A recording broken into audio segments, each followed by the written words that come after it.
What's it like being part of a film that is sparking so much conversation?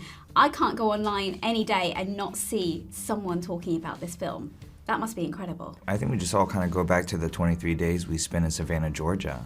I mean, we had no rehearsal time, and we all came together for 23 days under Todd and told this story, and, you know, that was the gift. I mean, you're getting so much praise, which is rightly deserved. But what was the process in your head of making yourself, like, you seemed like a little boy, but you weren't when you played him, but the way you carried yourself. Yeah.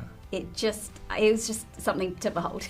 Yeah, it just started with Sammy's script. I mean, she laid out this beautiful roadmap for all these characters and Joe's character, and, you know, diving into who this man was at such a young age. At 13, he was given this immense responsibility of being a father and having to show up for his family and his kids and being a provider, and kind of just understanding this internal kind of repressed tragedy that lived in Joe and how that would manifest through his physical body and how he would carry himself and protect himself, because, you know, emotions live in different parts of the body, I believe. Amazing to watch.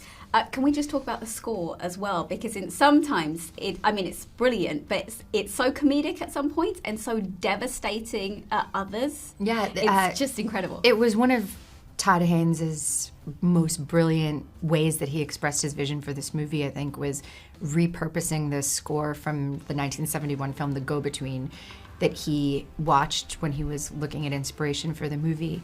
And he played it for us while we were shooting, so we were so clear on the tone of this movie, which is so highly specific, and really leads to that melodrama where, you know, it can be a very subtle scene, but you know that something much darker is going on.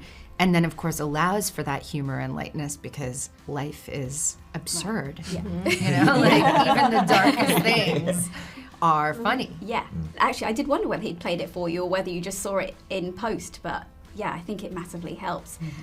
Playing Gracie, what is it like getting into that mind frame? Because she has so many layers to her that you brought out so well. Oh, thank you so much. She's challenging. She's definitely challenging because there's a narrative that she's promoting that clearly is her own. It's her own kind of storytelling. So when you look at the facts of what actually happened, which is that she had a sexual relationship with a 13-year-old when she was 36. So she's transgressed in this major way, but she tells the story as if she was rescued. That she's a princess who was rescued by a prince. And in order to kind of make that palatable, she has to make that prince, that boy, a man, and she keeps herself forever a child. So she has this presentation of naivete, of innocence, of romance, which of course is patently incorrect.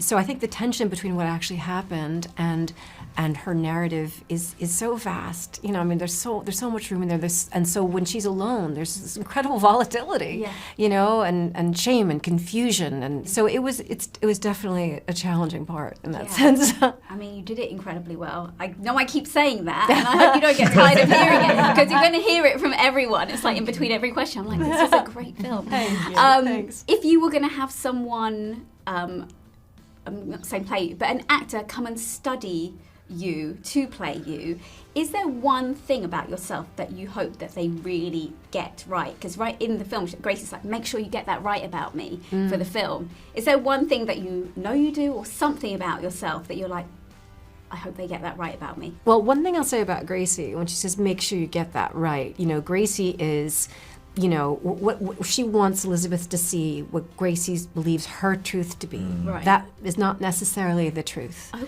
And so if somebody came to observe you, I think it would depend on what you wanted to know about you.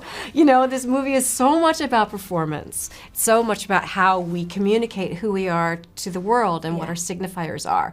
So the first question would be, are you telling the truth or not? And do you want that person to see the truth? That was a good way of getting out. You don't have to say that very well. Guys, like, I'm going to say it again. It's a great film. Thank you. You're going to hear it plenty, and you deserve all the like critical acclaim and everything that it's Thank getting. you. It's wonderful. Thank you so much, Thank you. guys.